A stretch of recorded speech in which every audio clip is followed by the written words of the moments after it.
کمار کی آنے والی ایپیسوڈ بہت ہی دلچسپ ہونے والی ہے، کیونکہ آنے والی ایپیسوڈ میں جب فائز کو حریم کی سچائی کا علم ہوتا ہے تو فائز حریم سے معافی مانگنے جاتا ہے، لیکن حریم فائز کو کسی صورت معاف کرنے کے لیے تیار نہیں ہوتی۔ فائز، تم میری خوشیوں کے قاتل ہو، میں تمہیں کیسے معاف کر دوں؟ تمہیں ناصر کی باتوں کا یقین آ گیا اور میری باتیں اس وقت تمہارے نزدیک کوئی اہمیت نہیں رکھتی تھیں۔ فائز حریم سے کہتا ہے، مجھ سے بہت بڑی غلطی ہو گئی ہے حریم، اگر تم مجھے معاف نہیں کرو گی تو شاید میں خود کو کبھی بھی معاف نہ کر سکوں۔ لیکن فائز کی باتوں کا حریم پر کوئی اثر نہیں ہوتا۔ فائز کو ناصر پر بہت غصہ آتا ہے کہ ناصر کی وجہ سے آج حریم مجھے معاف نہیں کر رہی۔ کہکشاں بیگم جب اپنے بیٹے کا ٹوٹا ہوا دل دیکھتی ہے تو کہکشاں بیگم کو بھی سمجھ نہیں آتی وہ اب کس طرح فائز اور حریم کو دوبارہ ایک کرے۔ فائز بھی اب اپنی ماں سے کوئی بات نہیں کرتا، کیونکہ فائز کا دل اپنی ماں سے مکمل طور پر بدگمان ہو چکا ہے۔ فائز کی نفرت کہکشاں بیگم سے برداشت نہیں ہوتی۔ کہکشاں بیگم کی اسی پریشانی میں طبیعت خراب ہو جاتی ہے۔ لائبہ اپنی ماں کو اسپتال لے کر جاتی ہے۔ لائبہ جب فائز کو ماں کے بارے میں بتاتی ہے تو فائز بہت پریشان ہو جاتا ہے۔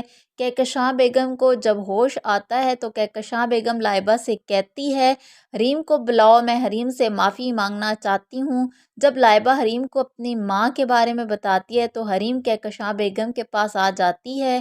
کہکشاں بیگم حریم سے ہاتھ جوڑتی ہیں، میرے بیٹے کو معاف کر دو، اصل قصور میرا ہے، مجھے سزا دو، تمہاری وجہ سے آج میرا بیٹا مجھ سے نفرت کرتا ہے۔ حریم سے بھی کہکشاں بیگم کے آنسو نہیں دیکھے جا سکتے۔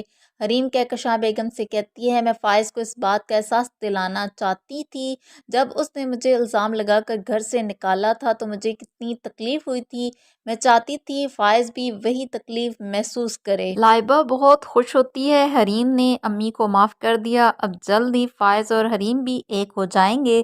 لیکن دوسری طرف حریم جب ناصر کے پاس جا کر کہتی ہے، تم نے پیسوں کی خاطر ایک لڑکی کا گھر برباد کرنے کی کوشش کی، میں تمہیں ایسا سبق سکھاؤں گی تاکہ تم جیسا گھٹیا شخص دوبارہ کسی لڑکی کی عزت کے ساتھ نہ کھیل سکے۔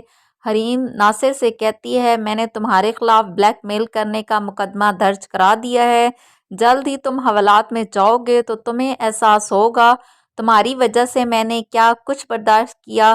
ناصر حریم کی باتوں سے ڈر جاتا ہے اور حریم سے معافی مانگتا ہے، لیکن حریم ناصر کی کوئی بھی بات نہیں سنتی۔ ادھر ناصر کی حرکتوں کے بارے میں جاننے کے بعد ناصر کی ماں کی طبیعت بھی خراب ہو جاتی ہے اور اسی پریشانی میں اس کی موت واقع ہو جاتی ہے۔ حسنہ بھی ناصر کو چھوڑ کر چلی جاتی ہے۔ ناصر بالکل اکیلا رہ جاتا ہے۔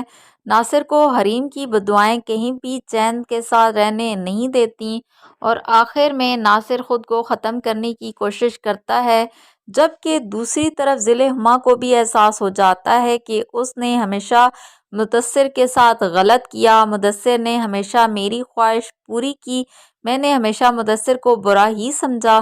ذیل ہما کو اس بات کا بھی احساس ہو جاتا ہے کہ اس نے جو حریم پر گھٹیا الزام لگائے تھے وہ سب جھوٹے تھے، اس لیے ذیل ہما حریم سے بھی اپنے رویے کی معافی مانگتی ہے۔